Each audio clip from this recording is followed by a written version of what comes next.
कैसे हैं आप लोग? कैसी चल रही है आप लोगों की पढ़ाई? आशा करता हूँ आप लोगों की पढ़ाई बहुत बढ़िया चल रहा होगा।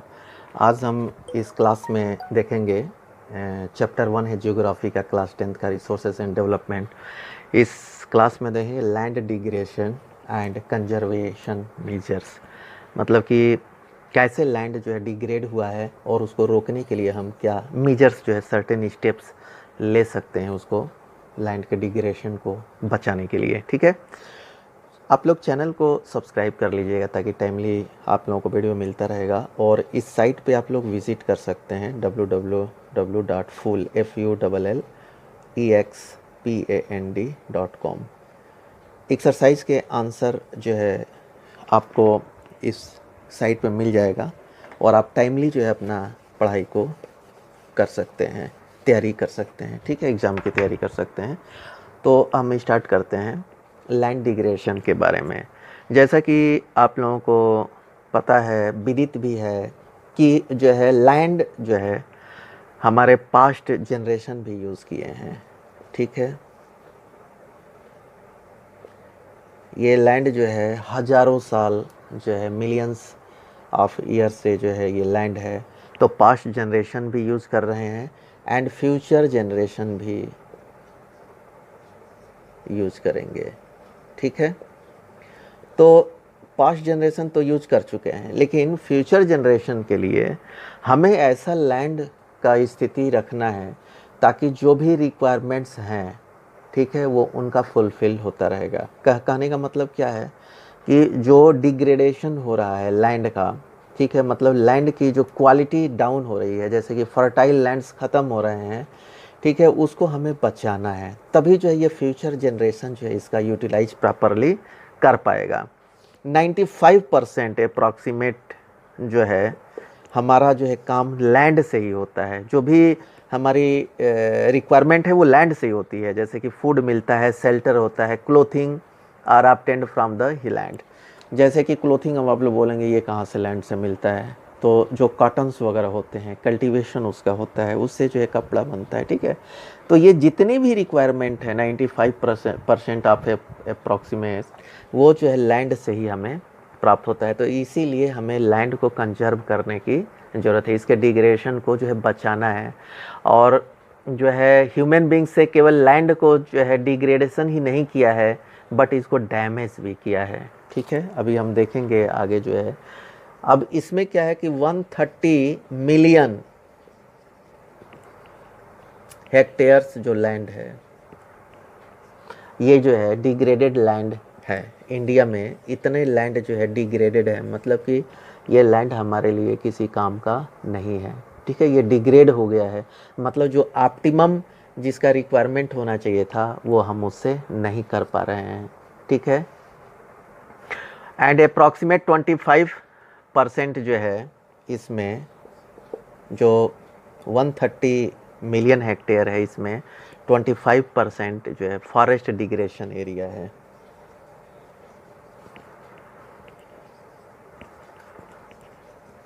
फॉरेस्ट डिग्रेडेड एरिया है। अब जो है ये फॉरेस्ट डिग्रेडेड एरिया क्या होता है जैसे फॉरेस्ट डिग्रेडेड एरिया के बारे में हम थोड़ा सा जान लेते हैं। तो forest degraded is broadly defined as a reduction in the capacity of forest to produce ecosystem series। मतलब जो है उसकी कैपेसिटी जो है कम हो जाती है, जो इकोसिस्टम को बैलेंस करने के लिए जो फॉरेस्ट की कैपेसिटी होती है वो कम हो जाती है। जैसे कि कार्बन स्टोरेज, जो कार्बन स्टोरेज की इसकी कैपेसिटी है वो कम हो जाती है, एंड वुड प्रोडक्ट्स जो है। तो इसका जो है मेन है कि जब भी बोला जाएगा कि फॉरेस्ट डिग्रेडेशन एरिया है, इसका मतलब जो फॉरेस्ट का जो ऑप्टिमम यूटिलाइजेशन होता है इकोसिस्टम बैलेंस करने के लिए वो जो है नहीं कर पाते हैं। ठीक है, तो इसको हम बोलते हैं फॉरेस्ट डिग्रेडेशन। एंड इसमें जो है 56% जो है वाटर इरोडेड एरिया है। वाटर इरोडेड एरिया जैसे कि होता क्या है कि जैसे कहीं फ्लड्स वगैरह आ गया या कंटिन्यूअस फ्लो ऑफ वाटर से जो है जो ऊपर का जो लेयर्स होता है मिट्टी का, जैसा कि आप लोग अभी पढ़ भी चुके होंगे, जो ऊपर का जो सॉइल्स होता है वो जो है फर्टाइल के लिए, क्रॉप्स के लिए, जो कल्टीवेशन के लिए बहुत इम्पॉर्टेंट होता है। जो ऊपर के इसके लेयर्स होते हैं, ठीक है। तो ये क्या होता है कि पानी की वजह से कंटिन्यूस फ्लो ऑफ वाटर या ड्यू टू फ्लड्स जो है ये इरोड हो जाता है। इरोड मतलब कि ऊपर की परत जो है चली जाती है, तो उसकी वजह से जो है वो लैंड जो है डिग्रेड हो जाता है, ठीक है। और कुछ लैंड्स जो है जो सलाइन एंड अल्कालाइन डिपॉजिट्स हो जाती हैं, ठीक है। अब इसको हम थोड़ा सा देख लेते हैं, सलाइन एंड अल्कालाइन डिपॉजिट से क्या होता है, ठीक है। सलाइन एंड अल्का डिपॉजिट्स क्या है, मेन इसमें जो है साल्ट्स जो है ये हार्म्ड करती है, ठीक है, और उसका जो है लेयर फॉर्म कर लेती है, हार्मफाइज द सॉल्युबल साल्ट। ये सॉल्युबल जो साल्ट है उससे जो है saline and alkaline soils are soils that have been harmed by soluble salt. ये जो सॉल्युबल साल्ट है जो पानी में जो होता है उससे जो है ये नुकसान करता है, ठीक है। Consisting mainly of sodium, calcium and magnesium, इसमें जो है इसके अलावा जो है सोडियम, कैल्शियम, मैग्नीशियम है, तो ये भी जो है मिट्टी की परत को जो है ख़राब कर देते हैं, ठीक है। तो ये लैंड जो है हमारा जो है डिग्रेड हो जाता है, जो ऑप्टिमम उसका यूटिलाइजेशन जो है हम नहीं कर पाते हैं। और कुछ है तो ह्यूमन एक्टिविटी है जिसकी वजह से ये प्रॉब्लम क्रिएट होता है, जैसे कि ओवर ग्रेजिंग। हमारे पास जैसे कि पेस्चर लैंड है, ठीक है, तो पेस्चर लैंड हमारे पास फिक्स है, तो हमें जो है ओवर ग्रेजिंग जो है नहीं करना है। अगर ग्रेजिंग कराना है तो वो एक प्लान्ड वे में जो है ग्रेजिंग कराना है। माइनिंग है, एक्सेस माइनिंग जो है हमें नहीं करना है। जो हमारा रिक्वायरमेंट है अगर उसमें हमारी फुलफिल्ड एट प्रेजेंट जनरेशन के लिए पूरा हो जाती है तो हम जो है ज़्यादा जो है माइनिंग ना करें, वो जो फ्यूचर जनरेशन के लिए छोड़ा जा सकता है। एंड क्वेरिंग टू, क्वेरिंग क्या होता है कि जो रॉक्स होते हैं या ग्राउंड होते हैं उसको छोटे छोटे टुकड़े में जो है तोड़ा जाता है फॉर ऑब्टेन स्टोन, स्टोन पाने के लिए, पत्थर पाने के लिए या अदर मटेरियल के लिए उसको जो है छोटे छोटे पार्ट में तोड़ा जाता है। तो इससे भी जो है लैंड डिग्रेडेशन बढ़ा है, ठीक है।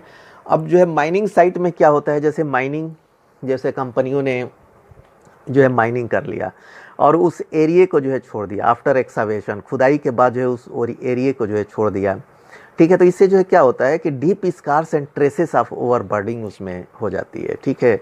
जो पूरी जो है खुदाई जो है नीचे तक होती है, तो इट जैसे कि अब एग्जांपल्स के तौर पे ले लेते हैं, like Jharkhand, Chhattisgarh, Madhya Pradesh and Orissa, deforestation due to mining have cause severe land degradation. अब जो है जब भी जो ये माइनिंग है ये जो है नियर बाई जंगलों के पास ही होता है, तो जब माइनिंग जो है जैसा कि मैंने स्टेट्स देख पढ़ा, झारखंड है, छत्तीसगढ़ है, मध्य प्रदेश है, उड़ीसा है, इसमें जो है डिफॉरेस्टेशन जो है बहुत हो रहा है। क्यों? माइनिंग के लिए, माइनिंग के लिए जंगलों को जो है, जैसे कि माइनिंग में तो खुदाई करना है, खुदाई जब करेंगे तो डेफिनेटली पेड़ को जो है वहाँ से काटना पड़ेगा, ठीक है। तो ये जो है मेन मेजर कंसर्न है। तो हमें माइनिंग तो करना है प्रेजेंट रिक्वायरमेंट को फुलफिल करने के लिए, it's okay, but over mining, जैसे कि हमारा रिक्वायरमेंट अगर पूरा हो जाता है तो हमें ओवर माइनिंग की ज़रूरत नहीं है। ऐसे हैं जैसे गुजरात है, राजस्थान है, मध्य प्रदेश है एंड महाराष्ट्र है, यहाँ पे ओवर ग्रेजिंग जो है किया जाता है। ये जो है मेन रीज़न है फॉर लैंड डिग्रेडेशन के लिए। और जो है कुछ स्टेट्स ऐसे हैं जैसे कि Punjab, Haryana and western UP,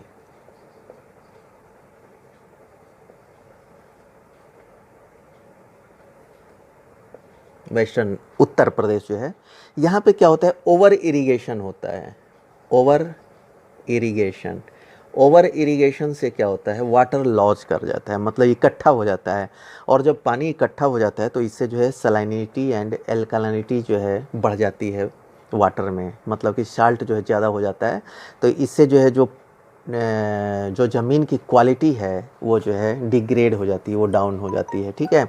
और जो है कुछ मिनरल्स ऐसे हैं like grinding of lime stone, lime stone का ग्राइंडिंग करते हैं for cement industry and calcite and soap stone for ceramic industry. ये जो है कैल्साइट एंड सोप स्टोन जो है ये यूज होता है आपका फ्लोर टाइल्स बनाने में, जैसे सोप स्टोन का नॉर्मली यूज होता है फ्लोर टाइल्स बनाने में, counter top and interior surfacing में यूज होता है। कैल्साइट भी आल्सो कैल्शियम कार्बोनेट है, one type of calcium carbonate, इसका जो है आपको सीमेंट इंडस्ट्री में, सिरामिक इंडस्ट्री में इसका यूटिलाइज होता है। ठीक है, और ये इससे होता क्या है, ये जब भी जो है इसका जो है इसको निकालते हैं, ग्राइंडिंग करते हैं, तो इससे जो है ये ह्यूज डस्ट निकलता है, इन्वायरमेंट में बहुत सारे डस्ट निकलते हैं, और वो डस्ट जब सेटल डाउन होते हैं तो इट फॉर्म्स ए लेयर, वो ज़मीन पे जो है एक लेयर बना देता है। तो उससे क्या होता है कि infiltration of water into the soil after it settle down on the ground, ये रोकता है। ठीक है, जब जो है ये स्टॉप से नहीं, इसको रिटार्ड जो है बोल सकते हैं, मतलब कि कम कर देता है, retardation of absorption of water. ठीक है, मतलब कि जब हम जो है कैल्साइट एंड सोप स्टोन से ये जो है जब इसका हम ग्राइंडिंग करते हैं तो ये बहुत जो है धूल निकलता है इसका, और जब ये ज़मीन पे जो है ये पड़ जाते हैं, एक लेयर फॉर्म कर देते हैं, तो जब ये पानी जो है ऊपर से जब ये वाटर जो है अगर हम डालना चाहें तो ये जो है स्लो प्रोसेस में ये रिटार्ड करता है वाटर एब्जॉर्प्शन। ऐसे ज़मीन में पानी डालते हैं सोख लेता है, लेकिन ये जो है इसको रिटार्ड रोक देता है, तो इससे भी धीरे धीरे करके जो नीचे की जो ज़मीन होती है वो जो है डिग्रेड हो जाती है। ठीक है, और रिसेंट ईयर्स में इंडस्ट्रियल एफ्लुएंट्स हैं, जो जितने भी वेस्ट निकलते हैं, जो वेस्ट लिक्विड्स होते हैं इंडस्ट्री के, वो जो है एक मेन जो है जो वाटर पोल्यूशन का जो है मेन रीज़न है, जितने भी एफ्लुएंट्स हैं। तो ये एफ्लुएंट्स को जो है प्रॉपर ट्रीटमेंट करके ही जो है बाहर निकालना चाहिए। और भी जो है बहुत सारे वेज हैं जिससे हम इसको प्रॉब्लम को सॉल्व कर सकते हैं, जैसे कि एफॉरेस्टेशन है, हमें जो है ज़्यादा जंगल को बढ़ाना है, and management of grazing can help up to some extent. और जो ग्रेजिंग है, जो भी पैस्चर लैंड है, वहाँ पे अगर ग्रेजिंग कराना है तो एक जो है वो प्रॉपर वे में जो है ग्रेजिंग होना चाहिए, ताकि जो है लैंड जो है डिग्रेड ना हो। ठीक है, और planting of shelter belts of plant, जो है प्लांट्स का हमें जो है लगाना है, एक बेल्ट्स बना करके जो है एक ऑर्गेनाइज्ड वे में। और ओवर ग्रेजिंग तो जैसे कि हमने वो कवर कर लिया है। And stabilization of sand dunes, sand dunes जो है आप लोग जो है राजस्थान में देखे होंगे, जब भी हवा चलती है तो उस हवा से जो है जगह जगह पे सैंड ड्यून्स जो है बन जाते हैं।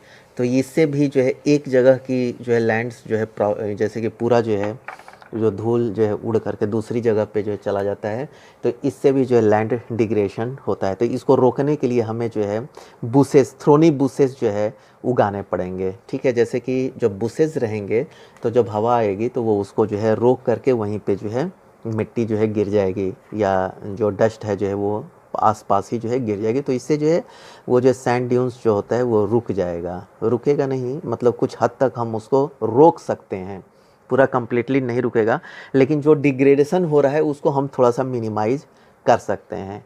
ठीक है, तो ये सब जो है जैसे कि proper management of waste land, जो भी हमारे पास वेस्ट लैंड है। ठीक है, तो ऐसा नहीं है कि ये ज़मीन जो है बिल्कुल ही वेस्ट होगा, इसको हम किसी दूसरे वे में इसका यूटिलाइजेशन कर सकते हैं। तो इसको हमें ये देखना पड़ेगा कि कैसे जो है किस हिसाब से हम इस वेस्ट लैंड को जो है यूटिलाइजेशन कर सकते हैं। कंट्रोल ऑफ माइनिंग एक्टिविटी, जैसा कि मैंने क्या बताया कि कंट्रोल ऑफ माइनिंग एक्टिविटी, इसका मीनिंग क्या है? इसका मीनिंग यही है कि जब माइनिंग, जो हमारी रिक्वायरमेंट है, जो एक्चुअल रिक्वायरमेंट है, वो अगर फुलफ़िल हो जाता है, जो भी हम मिनरल्स को निकाल रहे हैं, तो हमें जो है माइनिंग को स्टॉप कर देना चाहिए। ठीक है, क्योंकि अगर ग्रीडी, जैसे कि हमने देखा कि ये इन्वायरमेंट जो ये अर्थ जो है हमारे लिए जो है एक गिफ्ट, नेचर जो है हमें बहुत सारी गिफ्ट जो है दी हैं, तो उसको हमें ऐसा नहीं मानना चाहिए मुफ्त में मिला है। अगर हम इसको ये समझ करके इसको यूटिलाइज करेंगे तो हमारी आगे आने वाली जनरेशन के लिए कुछ नहीं मिलेगा और इकोसिस्टम के लिए भी बहुत दिक्कत होगा। तो ग्रीडी हमें नहीं होना है, only we have to fulfil our requirement but we should not act in a greedy manner. तो ये इसीलिए हमें बोला गया है कि कंट्रोल ऑफ माइनिंग एक्टिविटी, हमें माइनिंग एक्टिविटी पे जो है कंट्रोल करना है। Proper discharge and disposal of industrial effluent, जो भी इंडस्ट्रियल इफ्लुएंट होते हैं, जैसे इंडस्ट्रियल इफ्लुएंट्स में क्या होता है कि जो भी फैक्ट्री से जो वेस्ट लिक्विड निकलता है, ठीक है, जो वेस्ट लिक्विड्स निकलता है फैक्ट्रियों से, उसमें बहुत सारे केमिकल्स होते हैं, ठीक है, और वो केमिकल्स जब बाहर जो है ऐसे ही अगर ज़मीन पे जो है बाहर जो है छोड़ दिया जाएगा तो उस एरिए के जो भी जो है ज़मीन जो है उस पर जो है हार्मफुल होगा, उसके लिए केमिकल जो है हार्मफुल है, दैट लैंड में बिकम बैरन, ठीक है, वो ज़मीन जो है बंजर बन सकती है।